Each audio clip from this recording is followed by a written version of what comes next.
নিয়ামা ব্র্যান্ডের এক হ্যান্ড ব্লেন্ডারে কিন্তু আপনারা সব ধরনের কাজ করতে পারবেন। আপনারা কিন্তু এটাতে চপারের কাজ করতে পারবেন, অর্থাৎ ভেজিটেবল চপ করতে পারবেন, কাঁচা মাংস পেস্ট করতে পারবেন। আর এখানে যে অপশনটা দেখতে পাচ্ছেন এটা দিয়ে কিন্তু আপনারা ডিম বিট করতে পারবেন। এখানে যে অপশনটি দেখতে পাচ্ছেন এটা কিন্তু 4 পেজেস নাইফ হবে। আপনারা জগে বা গ্লাসে রেখে কিন্তু হ্যান্ড ব্লেন্ডারের কাজটা করতে পারবেন। সম্পূর্ণ স্টেনলেস স্টিলের হবে। এছাড়াও আপনারা কিন্তু একটা পটেটো ম্যাশার পেয়ে যাবেন। এটা যে শুধু পটেটো ম্যাশ করা যাবে বিষয়টা কিন্তু এরকম না, এটাতে কিন্তু আপনারা ছোট বেবিদের খাবার ম্যাশ করতে পারবেন। এছাড়াও যে কোনো ধরনের ভেজিটেবল আইটেম কিন্তু আপনারা এটাতে ম্যাশ করতে পারবেন। তো আজকে আমরা যে হ্যান্ড ব্লেন্ডারটা দেখাচ্ছি এটা হচ্ছে এই ব্লেন্ডারটা। এটা কিন্তু টোটালি 1500 ওয়াট ক্যাপাসিটিতে আপনারা পেয়ে যাচ্ছেন।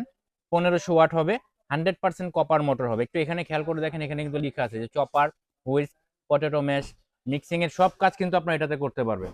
তো এটা কিন্তু সম্পূর্ণ টেকনোলজিটা জাপানের হবে, অ্যাসেম্বলটা চায়না থেকে হয়। 100% কপার মোটর হবে, 220 ভোল্টের হবে। এখানে যে চপাটা দেখতে পাচ্ছেন এটা কিন্তু সম্পূর্ণ সামুরাই ব্লেডের হবে, স্টেনলেস স্টিলের হবে।